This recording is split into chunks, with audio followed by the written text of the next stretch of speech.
The playoff battle is hitting a fever pitch, and it's only going to get hotter under the desert sun.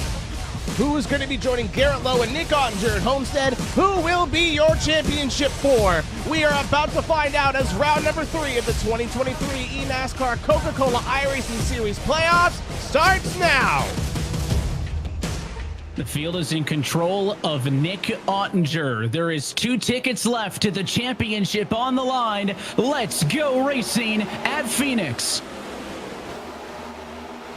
They're going to go down the dog leg. First time into turn 1, 4 wide in second, now 3 wide as Ottinger breaks away, and the 17 of Honeycutt way up to the outside wall. It's Cozy in the middle, Strauss on the bottom as they cycle through and down the back straightaway for the first time. Still 3 wide in the middle of the top 10. And you can see now the 33 a bit clear for that second spot. He wants to bring the challenge to the race leader. And Minter going to look to the inside through the dogleg, trying to challenge for the lead. Couldn't do it though. Nick Ottinger seals it off for now. And side by side throughout the field, including right there at the bottom of the screen for the race lead. Maybe a bit of a touch that time as they came off at turn 4. Still Ottinger at the stripe, but Tucker Minter looking to lead his first lap of the race. He'll push way up and squeeze that 25 car through the center of 1 and 2, and they're going to be just about dead even. Drag racing down the back straightaway. Strauss watches on from 3rd. If they continue to fight with each other, maybe the 51 car an opportunity to try to close in and join this battle. And at the stripe there, I think Ottinger again barely still side by side for the lead. Here's the perspective from Strauss in 3rd. Caution flag is on the speedway. Lopez breathes a sigh of relief that it's not around him, and we slow for Derek Bordeaux. The 1 car will limp to pit road. Up front, though, pit road is open. It's decision time, and the 18 bails at the last second. Who goes with him? Oh, no. Only 1 or 2. It is almost a unilateral decision to come down pit road. Zelensky stays out. Falkenham, some of the cars to the rear do, but that is not a good sign for Bobby Zelensky, as almost everybody else will head down pit road for service. And while they get pit stops in, Blake, let's take a look at what happened to the 1. Again, this was just behind Jordi Lopez, who was running around the 12th position. You can see Bias kind of gives a little bit of contact there with Zach Novak. Looks like Ryan Luza, that number 4 car, comes up the track. And again, so Nick Ottinger doing his best to hold some ground. They're side by side, about 5th position on back. Up front, Zelensky still leads, but those fresh tires coming fast. Here comes Kerwin to the inside of Garrett Lowe for 2nd. That's about a 25-lap tire advantage in favor of the 95. He makes quick work, I thought, but the 15 of Lowe almost able to cross back down to the inside. Now he'll give a shot to the 95. That's a parting gift to turn 3. And now Casey Kerwin will set his sights on the race lead. Kerwin tries to keep it on the left rear quarter panel as Zelensky is going to be able to hang there off of turn number 2, and they'll go side by side for the race lead. 82 laps in at Phoenix.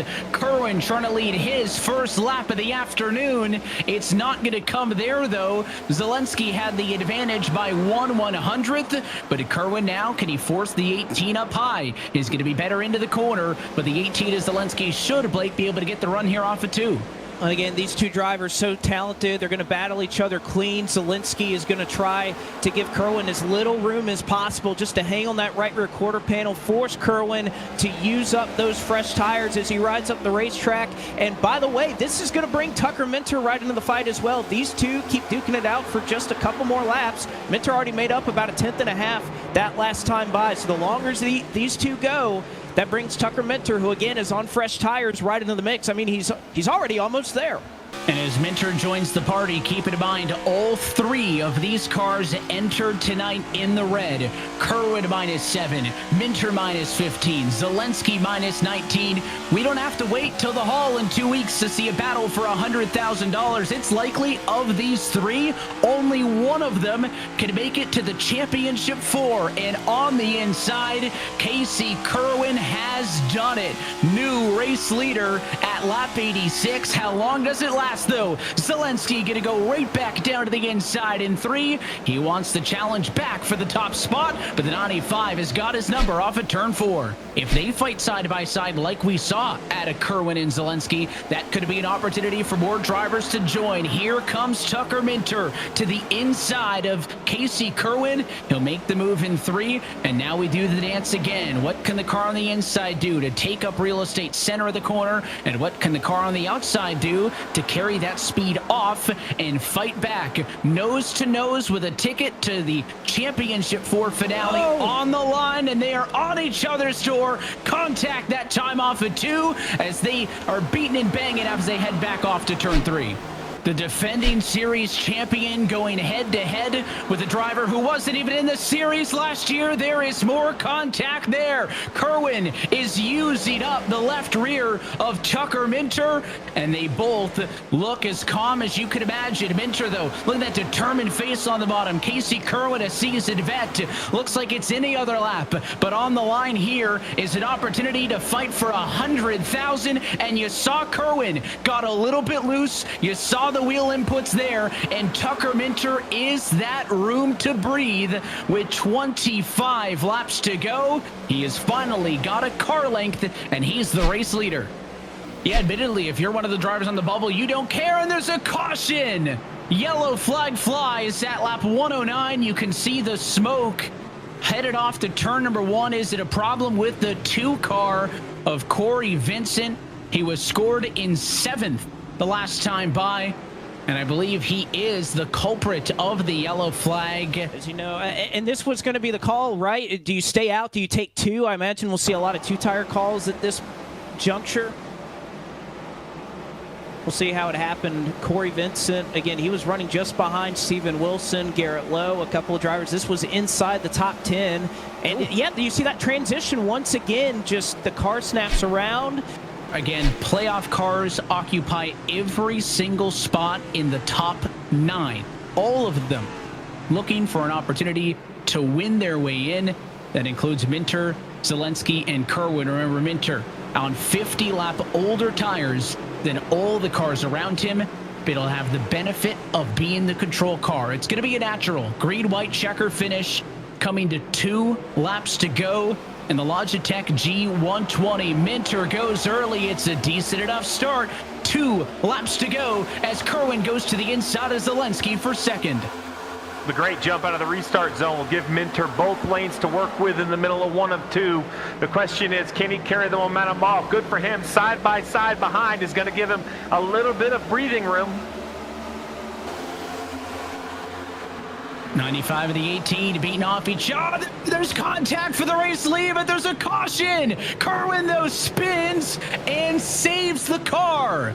So the yellow is before the white flag.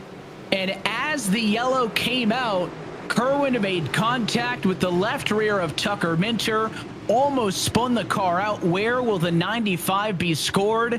I think he'll maintain 2nd. It's attempt number 1 at eNASCAR overtime. Green flag in the air. It's a good jump for Minter. Kerwin still 2nd, but look on the inside. Here comes Zelensky with help from Wilson, who looks to the inside. Minter's got exactly what he wants behind him, side by side. They're kind of bouncing off one another, and he gets another crash in the back. Caution's out. Vicente Salas once again. Tucker Minter might pull this off if they can keep crashing behind him. I can't believe it. So we'll go again for attempt number 2 at eNASCAR overtime. Green flag in the air. It's another good jump for Minter, but will he get help in a battle for 2nd? Kerwin clear for P2. It's not going to help him. He needed those 2 to be side by side behind him.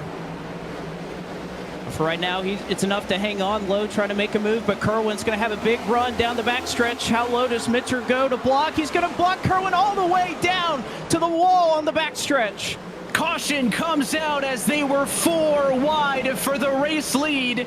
And I believe Tucker Minter will be scored as the leader again. This is the 3rd and final attempt at eNASCAR overtime Here from the virtual Phoenix Raceway, the pace car bows out once more.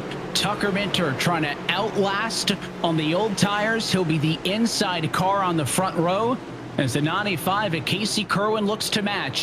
Zelensky low. They watch on from row number 2. Green flying in the air. There's contact already, and Kerwin's going to get a little bit loose. Minter gains the advantage. That's exactly what Minter needed. Not a great start for Kerwin. They're going to be side by side behind him. Garrett Lowe lifted for Kerwin there to let him back up. But Minter, is he going to have room? They're going to be side by side behind him. 3 and 4 wide throughout the field. Does something happen here on the backstretch? Can't block them both. Goes to the inside. Zelensky gives them the bump and run. Caution flag flies as they were side by side before the white flag. This race is over, and I think by a few feet, Tucker Minter scored as the leader at the moment of caution, will win this Logitech G120 and advance to the championship 4 in his rookie campaign. Man, I just can't say enough about everybody around me. This is just so awesome.